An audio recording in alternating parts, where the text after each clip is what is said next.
Mheshimiwa John Heche wakati anaingia kwenye geti la mahakamani muda mchache uliopita. Amechukuliwa na polisi na wameondoka naye.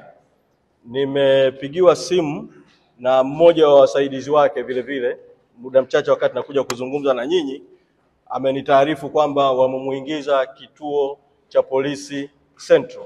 Sasa tunaita kusema mambo mawili.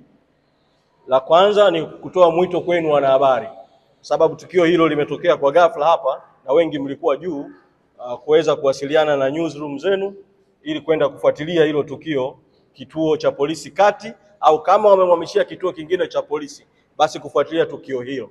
Lakini la pili, tumekwishaelekeza mawakili wetu waelekee moja kwa moja huko polisi kwenda kufuatilia kuhusiana na swala hili. Tutakapopata taarifa za ziada tutawa brief.